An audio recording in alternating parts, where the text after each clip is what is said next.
Hi, it's Chris Watkin here in my next video where I'm interviewing people who've gone over to the dark side of self-employed estate agency. I'm with Brenton Smith, who was a estate agent who actually worked for Purplebricks as a territory owner for 6 years and recently swapped over to EXP.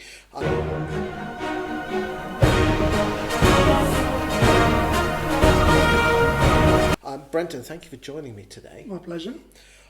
Why did you become an estate agent in the first place? I studied architecture, was my first passion, and then in between that I've done quite a few sales jobs, and I wanted a mixture of architecture and sales. It was the perfect thing. So it was an estate agency. So what year did you become an estate agent then? That would be 7 years ago. Okay, which would be 2013, 2014? Yeah. What, as a negotiator, T-boy, that sort of thing? No, came straight in as a lister. Okay, interesting. Straight in as a valuer. Brave. Who did you join? Spicer Heart. Spicer Heart. And whereabouts was that? In Grantham. Oh, lovely. There you go. That's where we're filming today. Was it easy?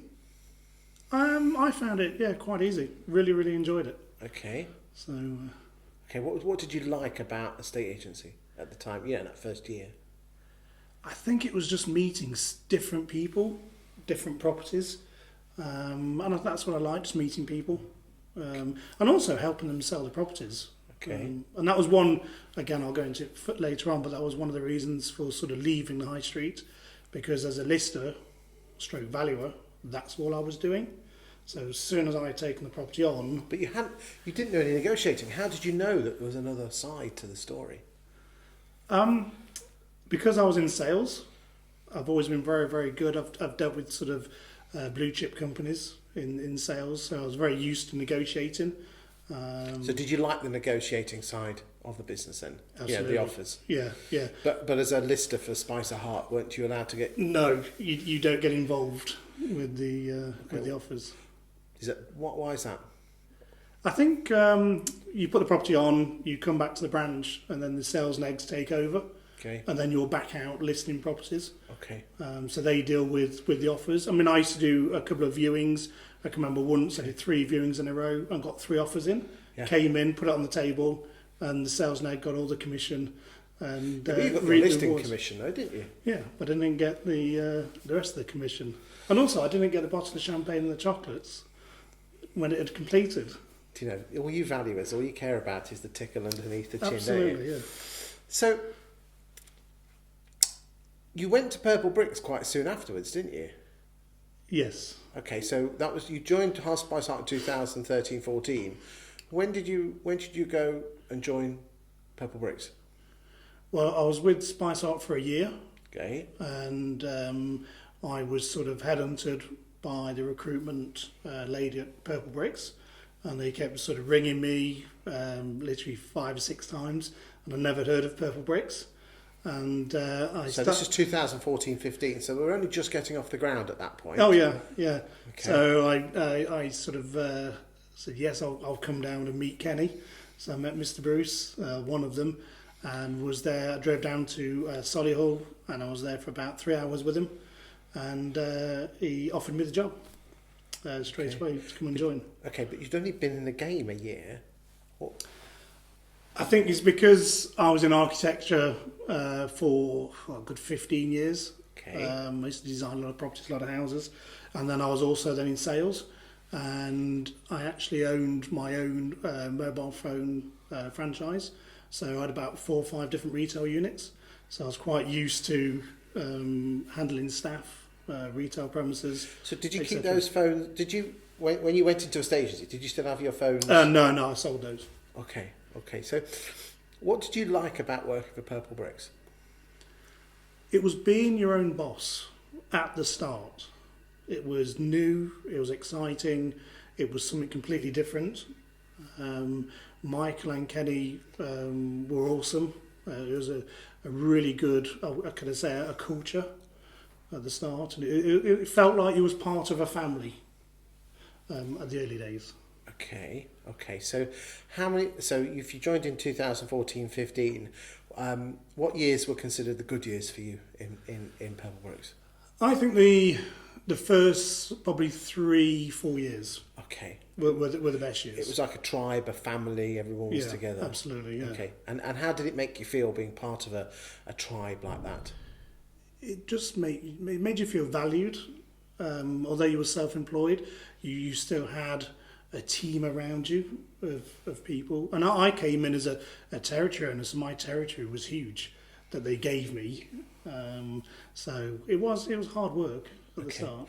So as a territory owner, did that mean that you had local property experts that kind of not answered to you, because I mean they're all self-employed, aren't they? Yeah. Purplebricks, of course. But they answered to you or reported to you, is that...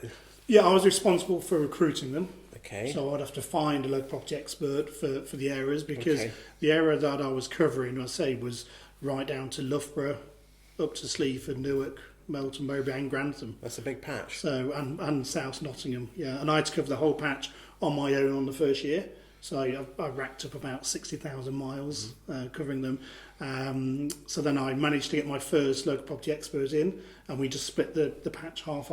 Okay. And then it just started to roll. Then I got the next one in, then the next, and I got up to 11 in total. Okay, so you said when you worked at Hart you liked doing the deal, but if you don't mind me saying, Purplebricks was quite famous for the fact that the offers came in online and allowed the vendors to accept or not. How did you get around that one? You're still negotiating, because when an offer does come in, the vendor can accept that offer on their own, or they can actually press a button for us to negotiate on their behalf. And a lot of the time you've still got to do your due diligence, you've still got to find out the funds in place and chain information. So even when the vendor does accept an offer, you're still going to get involved. And then you've also got the survey stage, if there's a problem with the survey, and you've got to renegotiate. So you do get quite involved. Do you think it's fair that Purplebricks were accused of misleading people when they didn't realise that they were having to pay whether they sold or not? I think that was down to probably the local property experts and how it was explained when you're on the sofa. Because my understanding is that when you actually go through the website, it does quite clearly say when you sign up that you'll be paying for something. Absolutely, yeah. And I think it's definitely down to the local property expert. I mean, we went a stage further.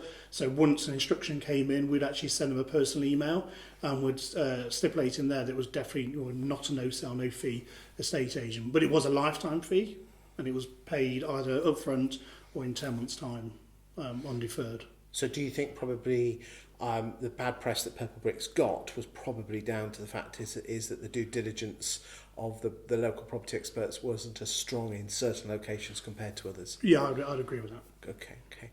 So when did you start to fall out of love with Purplebricks? And I don't want anything personal, because I did a video 5 years ago to say that I'm their biggest fan. But if you actually watch that video, you'll tell people why, because I do genuinely believe that they changed the industry for good and bad. Yeah. But for good, please do check that video out, boys and girls watching it, before you start putting derogatory comments on. I suppose I fell out of love with Purplebricks. It was when the change came, when Kenny and Michael departed from Purplebricks. Okay. Different management team came in. Things started to change. I mean, why, when you were working for Purplebricks in the your words, the glory days of the Bruces, were you getting satisfaction from working for that tribe, that organisation, that company? Yes, it was good for me, because I was building a really good, strong business. Because every time I got a local property expert in, I'd recruit them. They'd go on the 2-week training course, and then I'd mentor them all the way through. I'm talking not necessarily about the money, but just here, in your soul. What were you getting out of it? What were your hopes and dreams? It can't all just be about money, can it? It wasn't about money. It was about changing the industry. Okay. It was providing a great service for a fair fee at the time, and it was good, because we were changing the industry, and a lot of people that joined, a lot of the LPEs had never been self-employed. So I'd been self-employed since I was 21 years old. Okay. So about 3 years. So how did it make you feel taking someone who was a wet behind the ear valuer from one of the corporates and turning them into a self-employed agent? And again, let's not go aside whether you are self-employed or not. That's the bit I enjoyed, because it was giving my knowledge of business to them and mentoring them, so they can see that self-employed isn't a sort of a big monster, especially when you, because I think when you are full-time, you've got that security. I mean, what did you say to people basically as was trying to persuade them to give up their 30 grand a year basic plus bonus plus car and go self-employed and put it all on the line? I explained my journey to them, Okay. because I was also, although I was a territory and I was still going out valuing, Okay. I was still putting houses on the market. It was only from probably a year and a half ago I came off the road, as it were, so I can manage the team. And I think that was the easiest thing, just showing them what I'd done, what properties I had sold, and all the happy customers and the 5-star trust pilots. But if you don't mind me saying, you know, Purplebricks, you were a bit like order taker valuers. You know, you didn't have to go out and get your own business. It just came to you, didn't it? Yes, but you also used to self-generate your own valuations. So you would get referrals Really? of vendors. Yeah, absolutely. You do surprise me. Yeah. You do surprise me. Maybe not everybody, No. but Does it come down to the local property expert whether they do that? absolutely. There's got to be some that just wait there and just be order taker like pizza delivery people. Yeah, I mean, I think probably the downside to any of the hybrid agents, including sort of Purplebricks, it does breed, should I say, sort of lazy estate agents. Because I've said it for years. Yeah, because you're just getting those valuations coming in. It was always interesting when the market would dip and all the guys would ring me and say, where are my valuations? And then, okay, let's go back to what you used to do at the high street, door knocking, etc. And also social media. I mean, is it fair to say that, because they got paid on the listing, that no one really cared whether the property sold or not? There's a little bit of a misconception on that. They do get paid on the instruction when the property goes live, but they also get paid a completion fee on completion. So there is also a commission there, and they also get paid for any ancillary mortgage and legals. So it's in their interest to be proper estate agents. Yeah, absolutely, yeah. And the more houses you can sell, you're going to get greater market share in that region. So you said earlier on that the thing that really flicked your switch, Brenton, was the ability to take people on and help them grow and be involved with property. But you said that things had changed when the new management structure came in with Purplebricks. We're not here to call Purplebricks, it's just a fact of life. Yeah. And you're expressing your opinion, which is perfectly valuable. What was your lowest point? My lowest point was in February this year. Which is February 2020. Yeah, when Purplebricks had the big change. Yes. They got rid of some territory managers and changed everything, if memory serves me well. Yeah, I was lucky to be one of the remaining 42 territory owners that were left. Obviously, there's a lot of good friends of mine that didn't survive going forward. And I think that was, although a lot of people would say you was quite lucky to keep your territory as a territory owner, that was my sort of lowest point, because what happened with me, so I'd built this area up over 6 years, I'd recruited everybody, mentored them, and Purplebricks then took it off me overnight. But they didn't take it off you because you still got it. No, I haven't. No, they actually took it off me and then gave me a different area. Oh, a different area? A different patch altogether. So where was that then? In Leicester. Okay. So an area that I didn't really know. I did have part of Leicester because I had Loughborough, so I had a small part of Leicester, and yes, they took that off me and said, well, they actually didn't even say thank you. So I'd built a really good patch up, very, very strong patch, had some really good local property experts. How did that make you feel?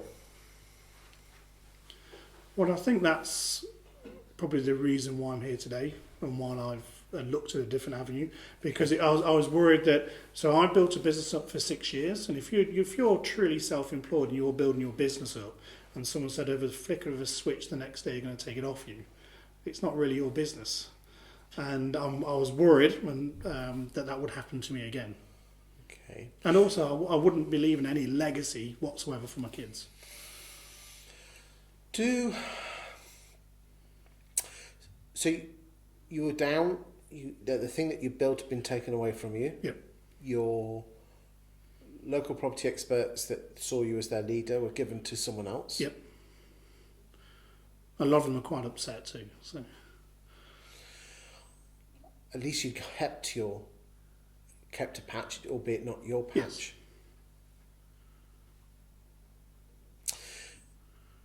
you obviously wanted to stay in a estate agency. Why didn't you just set up your own estate agency, like a normal high street agency? That's what I was looking to do. Not necessarily a high street agency, but with an office. And I started to go through the figures, do the business plan, etc. It started to get quite costly. I'd been in touch with a few different sort of businesses similar to sort of Keller Williams and EXP, Okay. and I started to explore those. Okay. So you went for the Adam Day EXP model. Yes. What other models did you look at which impressed you? I know that sounds a weird thing to ask, but tell me what other models you liked that you seriously considered, because this isn't just an EXP fest. This is all about the self-employed model. I think what I like about this particular self-employed model, Okay. if I was to go completely on my own, you've got the large overheads. It's quite a lonely world. You're going to be on your own, setting up. And I like the model of EXP and Keller Williams. So you like Keller Williams, good firm. Yeah. So looking at, investigated both of those, and I like that both of them give you that support. And one of them stood out sort of more than the other for me, because I should say this, I'm sort of anti-corporate. You could say Purplebricks have gone that corporate route, but I think that was just a natural progression. It was always going to go that corporate route, and I just found that my opinion between sort of Keller Williams and EXP, Keller Williams is, I've got a lot of hierarchy, a lot of managers, a lot of associates. With EXP, everyone's on a level playing field. There isn't any hierarchy at EXP. Okay. What impressed you about Adam and the senior team? I think it was Adam's knowledge, and also what he had done before. I know he'd set Hatched Up, which was obviously similar to Purplebricks. And I think just they were really, really friendly and supportive. They wasn't pushing any training programs on me. It was literally, I mean, I actually came through, I was probably introduced to Adam with the chap with the beard. So he was the chap that introduced me, because I knew Ben from previous at Purplebricks. So we were having so many conversations on the phone, and Ben was not pushing me at all to go with the XP, because I was talking to Ben about the different models that I was looking at doing, etc. Some might say that that Adam is a superb leader of you all, great estate agent, but some might say that the EXP model could almost be an umbrella, could almost be a pyramid scheme where people are encouraged to bring other people underneath. Almost, you said everyone is equal, but if your job, there's some people in the EXP seem more focused on attracting agents into EXP than actually going out to actually get the properties onto the market. And don't get me wrong, there's a balance between the two, but where do you sit on that seesaw? Well, I think every business you look at, you could say that every business is a pyramid. Okay. You've always got somebody at the top, somebody below, even if they're employed, and it goes down low. So it's always going to be that pyramid. And I look at it, I think people, again, I think it's a misconception about the pyramid, because people are just focusing on the recruitment and the revenue share. As I see it, if I'd gone on my own, I would be listing properties, I would be making income from the fees. And then I've only got one revenue stream coming in.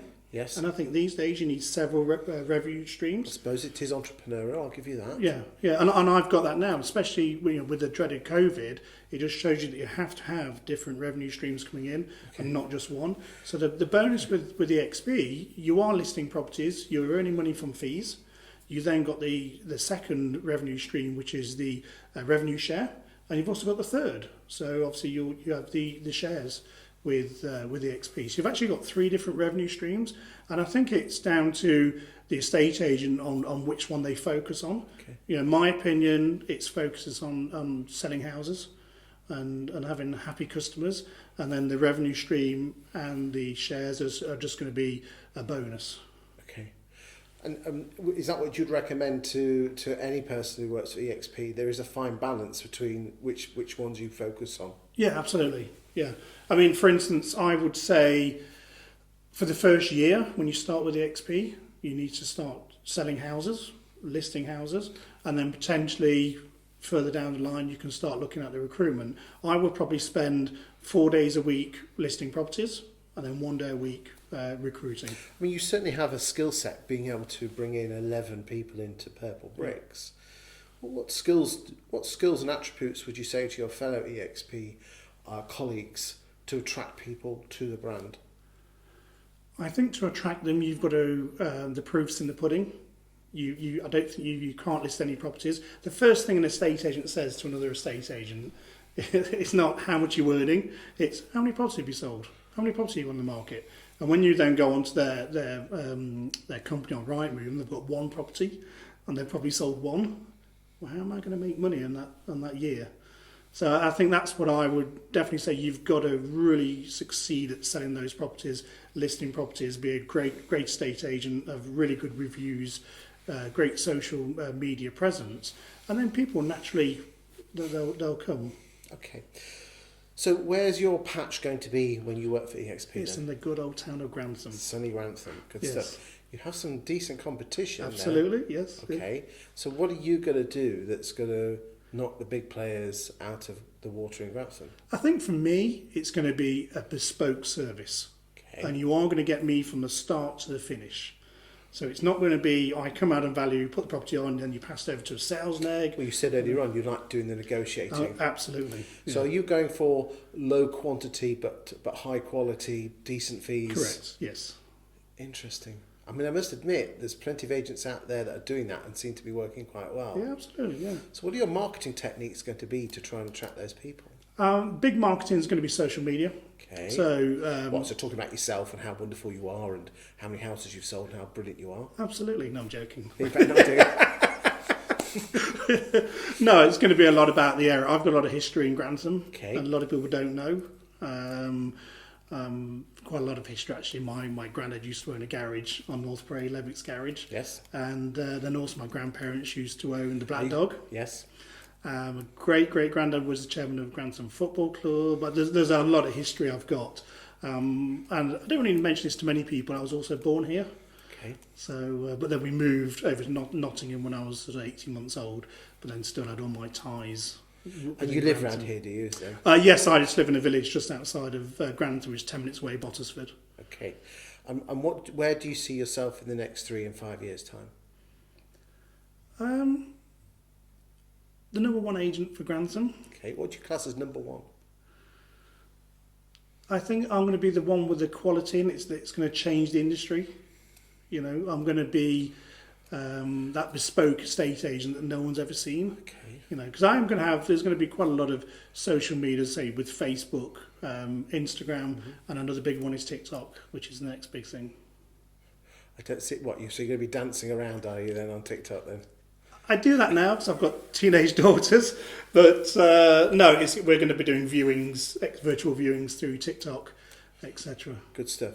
And finally, what would you say to anyone who is seriously considering going down the self-employed estate agency route? Absolutely, give me a call, and definitely join EXP. Okay. Now, come on. I'm going to say that anyway. Of course, you can say that. But what would exactly? What? Okay, they're sitting on that fence and they're thinking, do I make that jump or not? I think what they need to do is do their due diligence. They've got to be really certain of what they're looking into and what they're doing. And I think that's the best time is now, especially with the COVID and what's happened. It's a great time to change. You know, the market's probably going to take a little bit of a dip. You know, we're going to go into a recession. What's the best time to start a business but in a recession? Brenton, thank you for your time today. My pleasure. If anyone else wants to watch, we've done a series of videos, not only with EXP, but I've done some with Keller Williams and Newmans and other agents. Check them out on my YouTube channel. I also have a playlist with over 50 videos on about self-employed agency. Check those all out. We've done interviews with Adam Day and Chris Buckler and all the guys from Keller Williams and Remax and other agents out there. Brenton, thank you for your time today, and thank you for watching, boys and girls. Thank you. Thank you.